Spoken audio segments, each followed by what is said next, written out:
Hi guys! Good afternoon po. Hello mga kamomoys. Today magawa ako ng fried beans with squash with sardinas mga kamomoys. Ilagay ko ang sardinas as walang karne. Tingnan mo ako mga kamomoys anong ginawa ko. So like this. Anong gagawin ko sa kalbasa? I will slice it into small. Ang kalahati lang, mga kamoys. Like this ang paghiwa ko, like this. So dito pala. Mag-ihaw ako ng kalbasa, mga kamoys. Ihawin ko ang kalbasa. So like this. Hinahinay lang, baka madunggaban tayo selves. Susmrusep, magbalansay. So like this.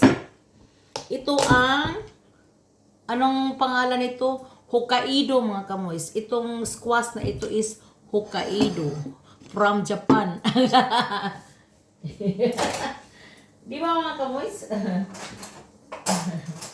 Galing ba yun sa Japan mga kamoys? Kasi Hokkaido. Not Japan, not Japanese. So like this, kutkutin ko yung mga kamoys ang ang liso niya at saka I will try ipugas next year. Ipa-dry ko siya sa underground namin kasi sa labas is lamig na dito. At saka I will try magbugwal ako next year. Ipugas ko yung mga liso mga kamoys. Tingnan natin malkalbasa pa ako, hindi na ako bumili. Kasi binili ko siya 1 euro mga kamoys. Ang nagkuha ako ng dalawa. Yung nag-sale ba sa last month pa siguro yun. Sa last month yun siya mga kamoys. Nilagay ko lang sa underground. Malamig underground kasi. So, like this. Ito na ang mga lison niya mga kamoys. At saka, ganuhin ko mamaya. Dili na ko ilabay mga kamoys. At saka, ang kalahati, ano ko sa weekend para sa munggo. Dalhin ko sa church. Ito ang kalahati. Ano ko sa munggo together mga kamoys. Ngayon, with beans, string beans, yung frozen string beans. I-fried ko lahat. So, nag-fried na ako ng garlic at saka onions. Ipakita ko sa inyo. Ihiwain ko muna ito mga kamoys. Like this. Hindi na balatan mga kamoys. Pwede na kainin. Ang balat, hinugasan ko na siya. Or like this lang. Kanang ano ba, not lahat balatan, like this only ang paggawa ko kasi ang vitamins daw nandoon sa balat mga kamoys, not bilat, balat. Sorry. Bastos mga kamoys. Like this.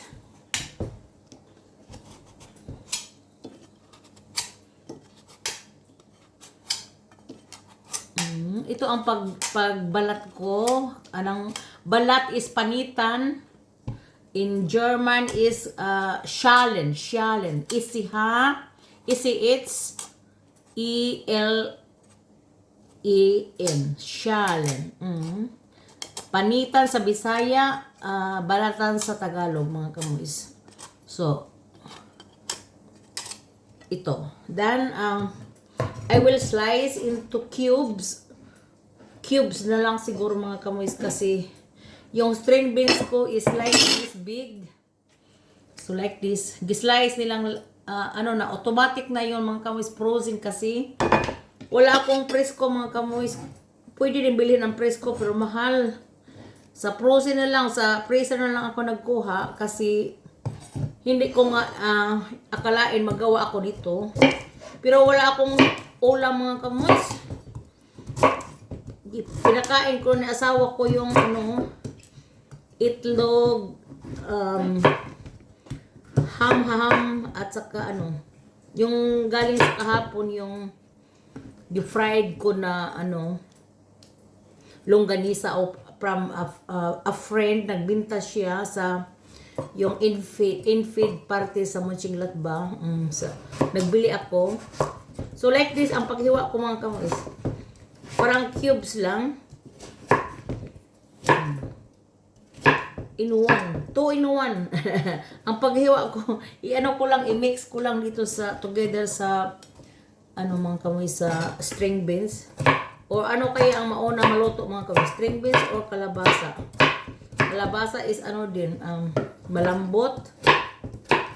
Like ang paghiwa ko.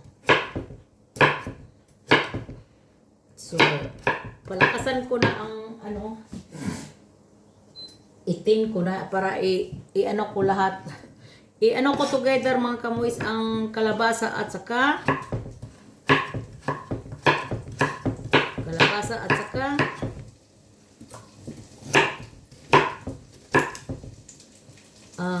squash. So, ito na ang mukha niya lahat. Hiniwa ko na. Hindi ko lang damihin kasi baka mayelo na lahat. That's why ang kalahati, i-ano ko sa munggo mga kamoy. Sa munggo for weekend. Sa Sunday. Kasi magdala ako ng pagkain mga kamoy sa church. At saka, ipakita ko sa inyo, I will fried all. Ang sahog ko is, so like this. So, ito na, gi-fried ko na ang ahos at saka onions. Iyan ako ng 10 kasi parang malakas ang 11. So, ganun lang. Kunti lang mantika mga kamoys. Uwi lang yun. Pero may mantika pa ako dito sa baboy. Pag gusto ko, i-ano ko lang. I-ano sa kutsara. Kunting baboy na mantika. Yung nagprito ako ng sa bacon mga kamoys. Bacon fats yun. Masarap yun mga kamoys pag ilagay siguro. Not all pero naglagay ako ng konti. So ito na.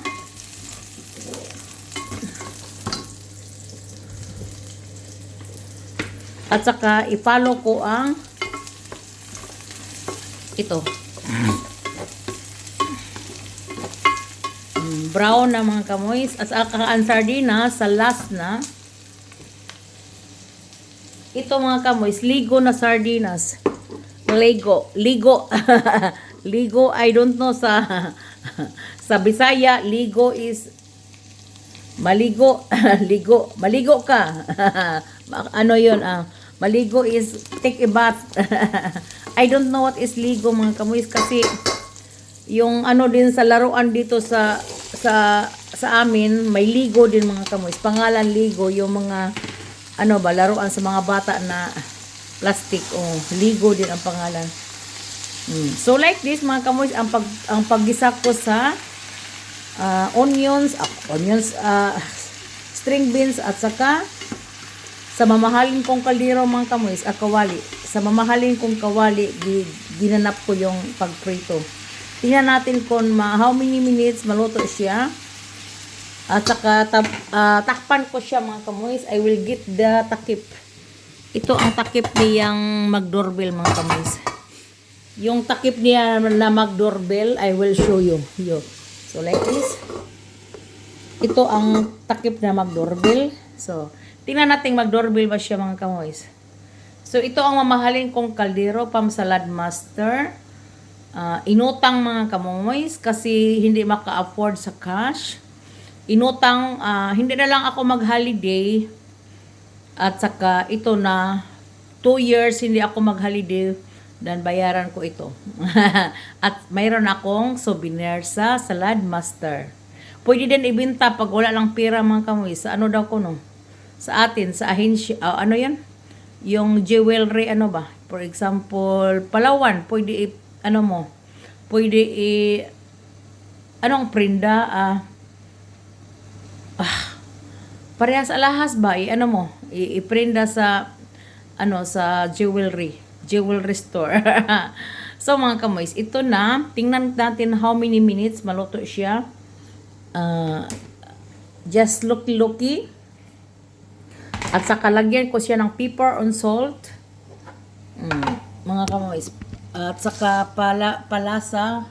Not magic sarap, like this only. So I will put like this.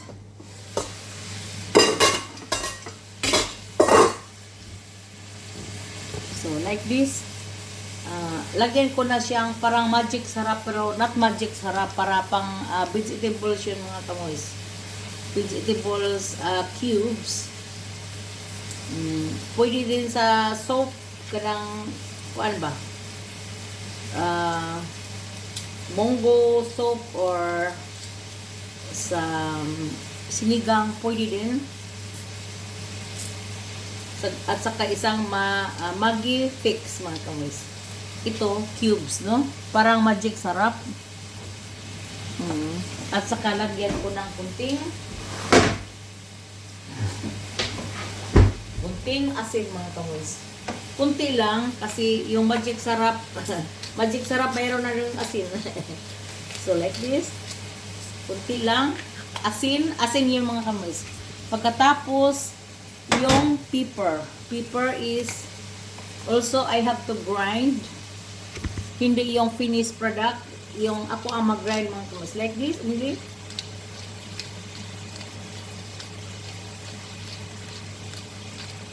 So, like this. At saka, okayin ko mga kamoys one time.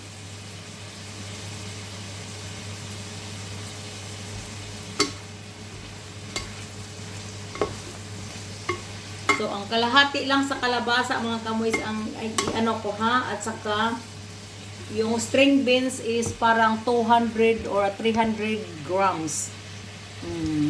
Not lahat.